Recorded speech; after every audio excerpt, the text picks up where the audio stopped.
اهلا بكم من جديد. عنوان الفيديو بتاعنا النهارده مهن المطربين قبل الشهرة. بدايتهم كان الفنان علي الحجار، في سن 10 سنين عمل قصابة مكواجي لمساعدة والده، لكن والده بعد كده رفض يعني.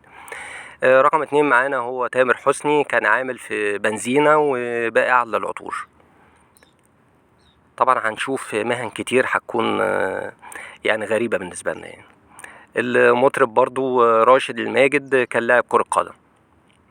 في منهم طبعا مهن هتبقى صدمة لينا وهتكون مفاجأة. ابو الليف بقى يعني لف لفة طويلة، عمل الاول صبي مكواجي وبعدين كهربائي وبعدين غطاس على الشاطئ بتاع البحر وبعدين سائق تاكسي، لفة كبيرة وبعدين مطرب.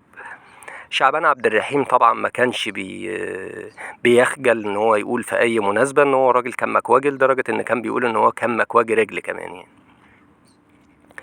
المطرب الكبير طبعا كاظم الساهر، كان بيعمل بائع للايس كريم.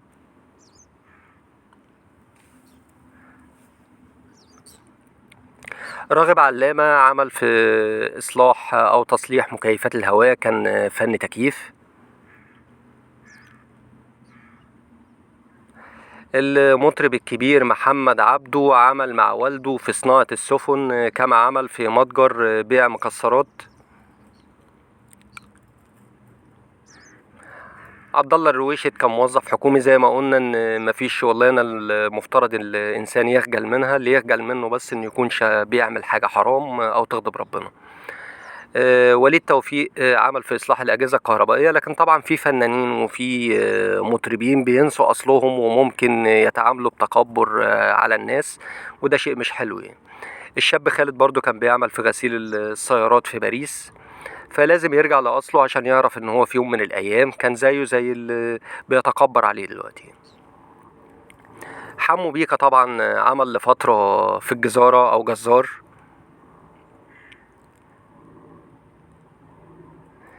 هيجي بعد كده سعد الصغير، كان سائق سيارة أجرة وطبال، وهو قال الكلام ده برضه في أكتر من مناسبة يعني، ما بيخجلش من ده.